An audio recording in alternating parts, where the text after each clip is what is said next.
دو ایسے کلام ہیں جو رحمان کو بڑے پیارے، شوق پیدا ہو جاتا ہے. خفیفتان علی اللسان، زبان پہ بہت ہلکے، آسانی سے ادا ہو جاتے ہیں.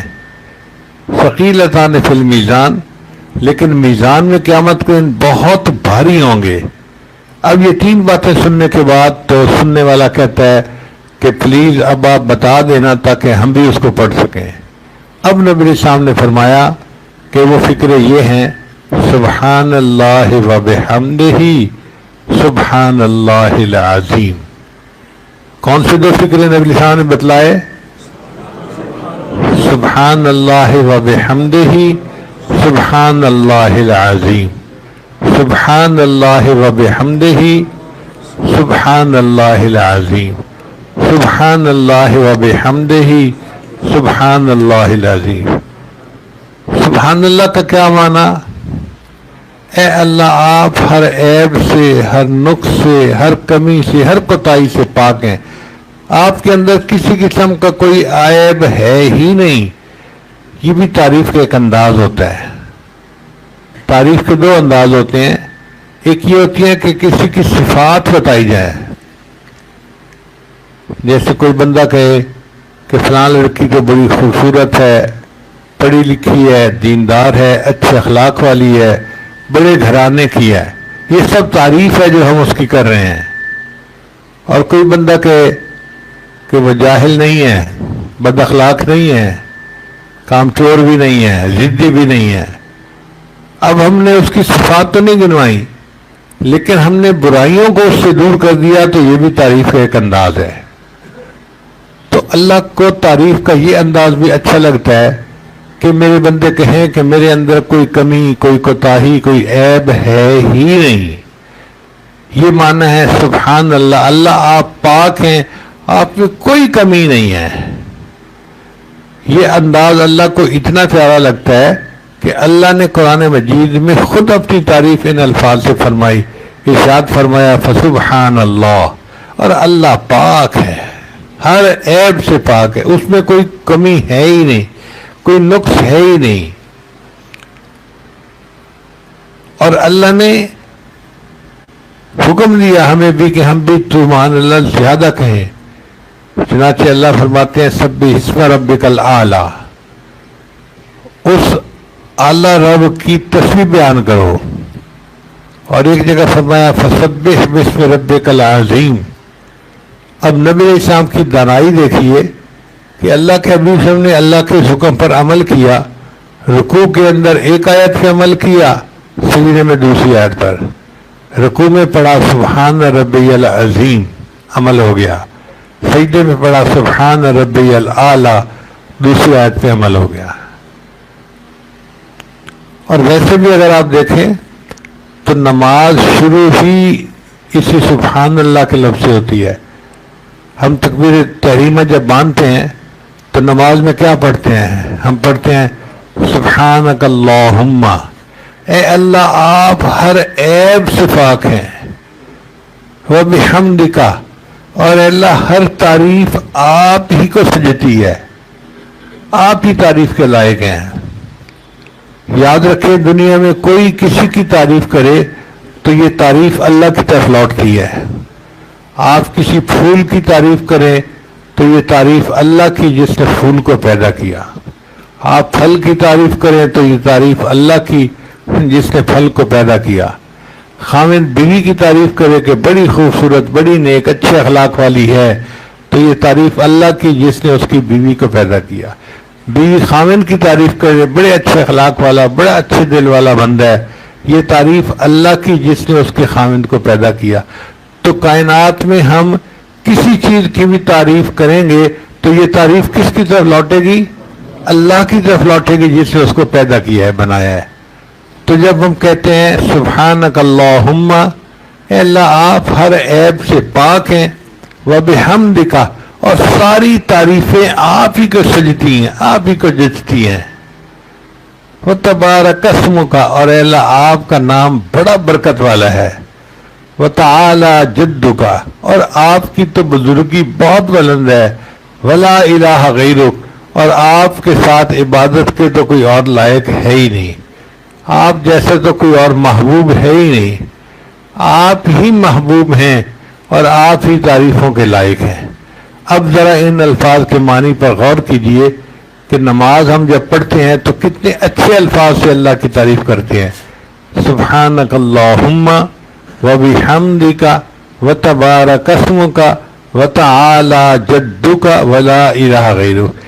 یہ الفاظ اتنے اچھے ہیں کہ پڑھنے والے کو کئی مرتبہ ایسے لگتا ہے کہ جیسے میرا منہ جو ہے نا وہ میری زبان کے بوسے لے رہا ہے۔ زبان پہ بار خدایا یہ کس کا نام آیا کہ میرے نطق نے بوسے میری زبان کے لیے۔ ایسا الفاظ کچھ زبان سے ادا ہوتے ہیں کہ نطق زبان کے بوسے لیتا ہے کہ تو نے کون سا لفظ ادا کر دیا۔ تو ان الفاظ کے ساتھ ہم اپنی نماز کی ابتدا کرتے ہیں۔ چنانچہ جس نے کہا سبحان اللہ و بحمدہ، اللہ آپ پاک ہیں اور سب تعریفیں آپ ہی کے لائق ہیں، آپ ہی کی شان ہے، آپ کو سجدتی ہیں۔ اور دوسرا فقرہ سبحان اللہ العظیم، اللہ آپ پاک ہیں اور آپ ہی بلند ہیں، آپ بہت اونچے ہیں، بہت بڑے ہیں۔ تو یہ دونوں فقرے اللہ تعالیٰ کی عظمت اور اللہ تعالیٰ کے کمال کی دلیل ہیں، اس لیے اللہ کو یہ پیارے لگتے ہیں، اور اللہ چاہتے ہیں کہ میرے بندے ان فقرات کو زیادہ پڑھیں اور زیادہ ثواب کمائیں اور ان کے پلڑے نیکیوں سے بھر جائیں۔ یہ تو اس حدیث مبارکہ کی تھوڑی سی تفصیل تھی۔ ایک اور بھی بحث ہے کہ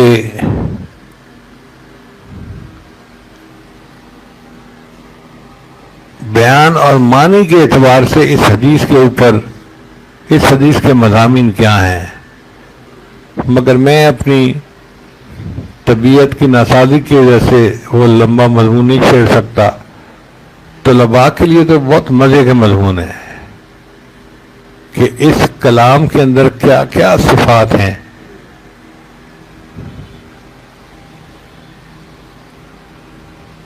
بہرحال میں اس مضمون کو اسی جگہ ختم کرتا ہوں، البتہ اتنا بتا دیتا ہوں کہ اس پہ محدثین نے بحث کی ہے کہ امام بخاری رحمۃ اللہ نے اس حدیث کو آخری حدیث کے طور پہ کیوں چنا۔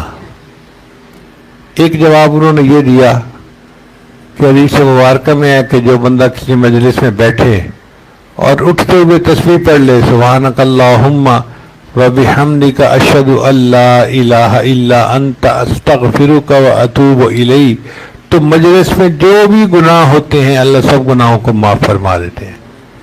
تو امام بخاری رحمۃ اللہ نے سوچا کہ اب آخری حدیث لکھنے کے بعد مجلس ختم ہو جائے گی تو میں حدیث تسبیح لکھتا ہوں تاکہ ان مجالس میں اگر کوئی ادب میں کمی ہوئی یا کوئی کوتاہی رہ گئی تو اللہ میری سب کمی کوتاہیوں کو معاف فرما دے۔ اور دوسری بات یہ کہ نبی علیہ الصلوۃ والسلام کو عمر کے آخری حصے میں اللہ تعالیٰ نے تسبیح زیادہ کرنے کا حکم فرمایا۔ غور کیجئے، اللہ فرماتے ہیں اذا جاء نصر اللہ والفتح،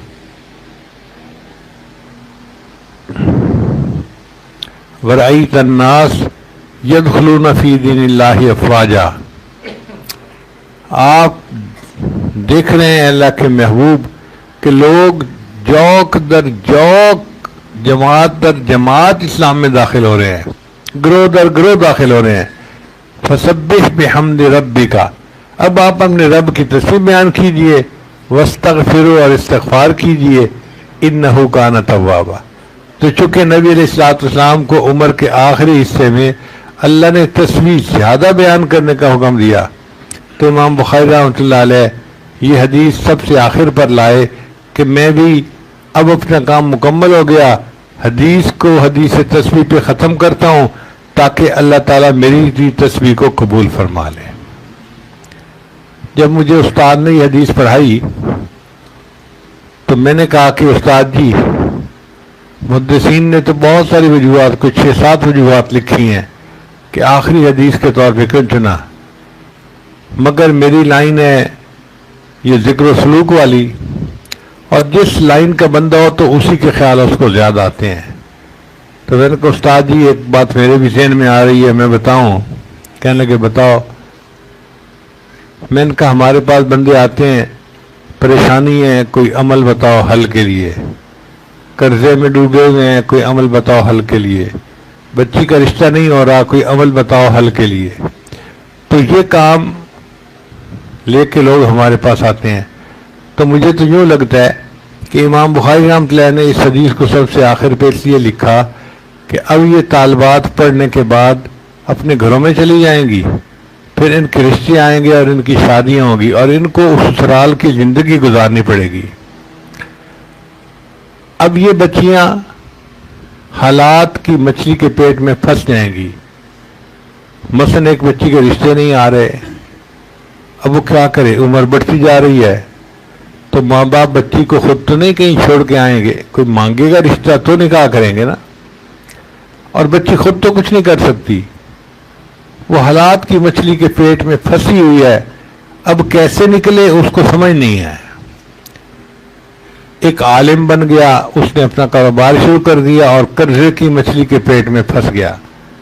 اب قرضے سے کیسے نکلے اس کو سمجھ نہیں آ رہی. تو وہ چاہتا ہے کہ مجھے کوئی عمل بتائے کہ میں اس حالات میں سے کیسے باہر نکلوں.